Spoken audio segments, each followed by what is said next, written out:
वेद बातमीचा, लढा सत्याचा, निर्भीड पत्रकारितेचा, राजकारणातील महत्त्वाच्या बातम्यांच्या अपडेटसाठी आजच आपल्या YouTube चॅनलला क्लिक करा आणि रोज अपडेट मिळवण्यासाठी चॅनलला सबस्क्राइब करा। नमस्कार, आपण पाहत आहात वेद बातमीचा। श्रीरामपूर शहरातील महत्त्वाची बातमी, कायदा सुव्यवस्था बिघडली। काय घडले श्रीरामपूरमध्ये? न्यायासाठी पोलीस ठाण्यात कोणी धाक दिली, पाहूया सविस्तर बातमी। न्यायासाठी मृतदेहासह पोलीस ठाण्यात धाक, श्रीरामपूरची व्यवस्था कटल्यात। आता तरी न्याय मिळणार का?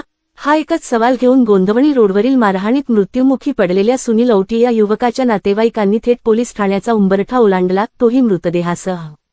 उपचारादरम्यान मृत्यू झाल्यानंतर आज गुरुवारी रात्री सुमारे 9 वाजता अँब्युलन्समधून सुनील औटी याचा मृतदेह श्रीरामपूर शहर पोलीस ठाण्याच्या आवारात आणण्यात आला।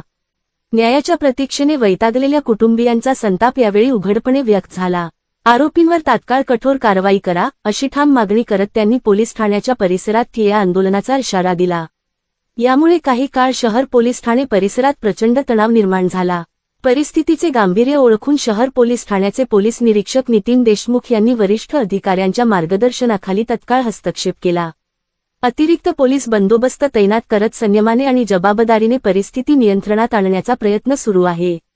मात्र मृतदेह पोलीस ठाण्यात आणण्याची वेळ येणे ही केवळ एका कुटुंबाची व्यथा नसून न्याय मिळवण्यासाठी नागरिकांना टोकाची भूमिका घ्यावी लागते का, असा गंभीर प्रश्न या घटनेने शहरासमोर उभा केला आहे। वेद बातमीचासाठी राजेंद्र उंडे, राहुरी।